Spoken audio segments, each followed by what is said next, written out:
Hello everyone. आज हम बात करेंगे रीडिंग के टिप्स के बारे में। कुछ ऐसे वर्ड्स होते हैं रीडिंग में जिनसे पूरा का पूरा क्वेश्चन का या फिर पैसेज का पूरे सेंटेंस का जो है कंप्लीट मीनिंग चेंज हो जाता है। उन वर्ड्स के बारे में आज हम बात करेंगे। जो आपको रेड कलर में वर्ड्स दिख रहे हैं जैसे कि some, few, most, all, mainly, often, always and occasionally, ये कुछ ऐसे वर्ड्स हैं जो कि आपके पूरे सेंटेंस का मीनिंग ही चेंज कर देता है। इन सेंटेंसेस को एग्जामिनर क्यों इन वर्ड्स को एग्जामिनर क्यों डालते हैं?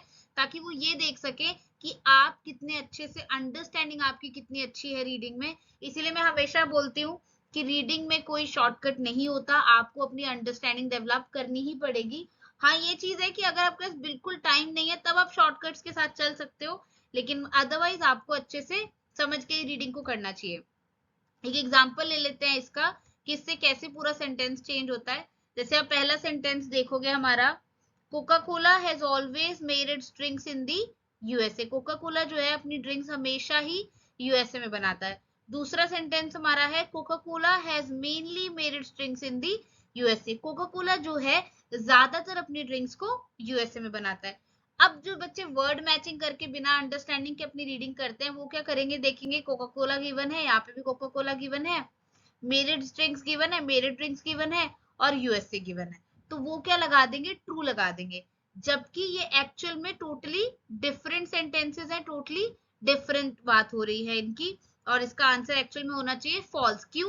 क्योंकि ऑलवेज का मतलब है कि 100% वो सिर्फ और सिर्फ यूएसए में ही अपनी ड्रिंक्स प्रोड्यूस करता है और मैन्युफैक्चर करता है। और यहाँ पे अगर हम बात करें, कोका कोला जो है ज्यादातर यूएसए में करता है, विच मीन्स कि वो कहीं और भी कोई ना कोई ड्रिंक जो है मैन्युफैक्चर या फिर प्रोड्यूस उनकी होती होगी। तो इस वजह से आंसर हमारा हो जाएगा फॉल्स। अरे देवा, ये गड़बड़ है बाबा।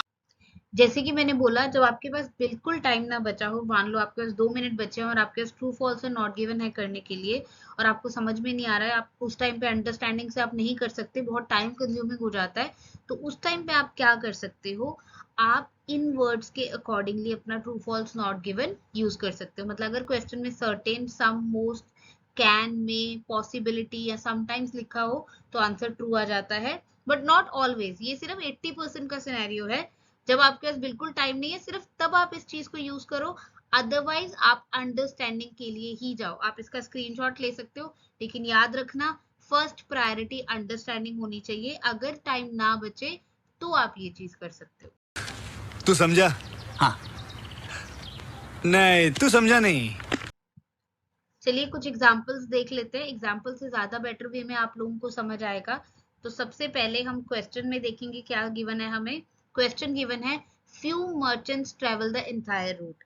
जो पूरा जिस रूट के बारे में आपके पैसेज में बात हो रही होगी, कुछ ही मर्चेंट ऐसे थे जिन्होंने पूरे रूट को ट्रेवल किया था। तो अब अगर हम देखेंगे रीडिंग में, जो आपके पैसेज में गिवन पॉइंट है वो है, most tradesman only went along the certain sections of the silk road. जो ज्यादातर ट्रेड्समैन थे उन्होंने कुछ ही हिस्से देख रखे थे सिल्क रोड के। अब हमने ये चीज बहुत सारे स्टूडेंट देखेंगे, मोस्ट है, फ्यू है, ऑपोजिट है, तो फॉल्स लगा दो। ये चीज का भी आपने बहुत अच्छे से ध्यान रखना है। जैसे कि मैंने बोला, वो ट्रिक्स उनको भी पता है कि आप क्या शॉर्टकट्स लगा रहे हो, तो ध्यान रखना है आपने कि ऊपर क्या लिखा है, मोस्ट ट्रेडमैन, ज्यादातर जो ट्रेड्समैन थे उन्होंने वो कुछ ही हिस्सों में, सॉरी, ज्यादातर जो ट्रेडमैन थे उन्होंने certain section of silk road ही देख रखा था। विच मीन्स कि जो बहुत कम बचे हुए जो मर्चेंट्स थे उन्होंने पूरा रूट देखा हुआ था। तो आंसर इज ट्रू, क्योंकि पहली लाइन से हमारी ये बात क्लियर हो रही है कि बहुत कम मर्चेंट्स थे जिन्होंने पूरा रूट देखा हुआ था, क्योंकि जो ज्यादातर ट्रेड्समैन थे वो सिर्फ कुछ ही सर्टेन सेक्शंस में ही गए हुए थे सिल्क रोड के। तो इसका आंसर हमारा हो जाएगा ट्रू। एक और एग्जांपल ले लेते हैं। क्वेश्चन में हमारा सेंटेंस है, he dedicated the whole day to his work. उसने अपना पूरा दिन काम को डेडिकेट कर दिया, काम किया उसने अपने पूरे दिन में। अब हम रीडिंग में पढ़ लेते हैं क्या लिखा है। वहां लिखा है, at noon he ceased work for the day. दोपहर में उसने अपना काम दिन का खत्म कर दिया, and spent half an hour practising flute. तो क्या आ जाएगा आंसर हमारा, ट्रू और false? I want you to pause it first, अपने आप से पूछो क्या आंसर होना चाहिए, देन आप प्ले करो इसको ताकि आपको क्लैरिटी रहे।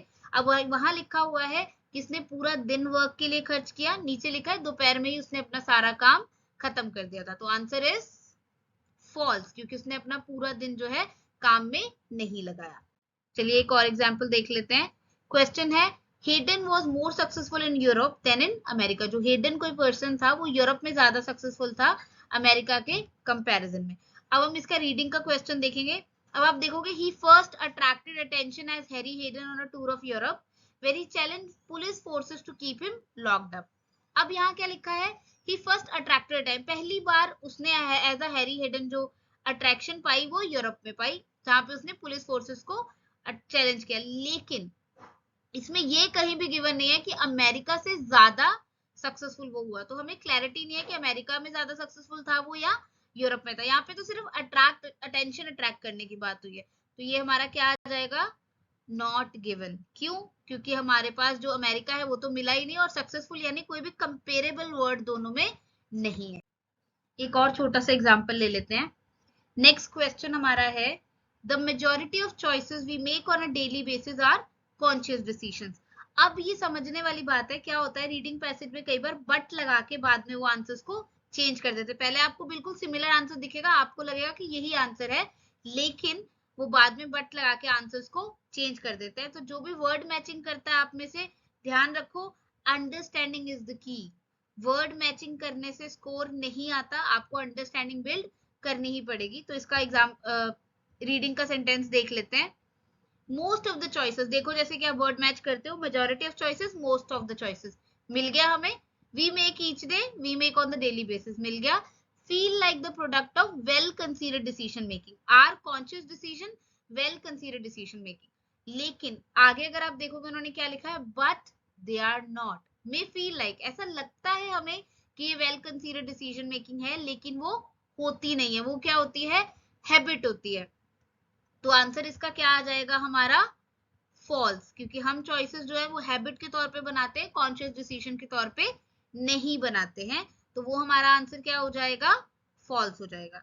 ठीक है जी, these are all the tips. मैं साथ में इसके साथ आपको एक ब्लॉग शेयर कर रही हूँ जिसमें 20 ट्रू एंड फॉल्स क्वेश्चंस हैं। I would like you all to practise, like share and subscribe and keep learning guys. Thank you very much. ये बड़ी अच्छी बात कही आप।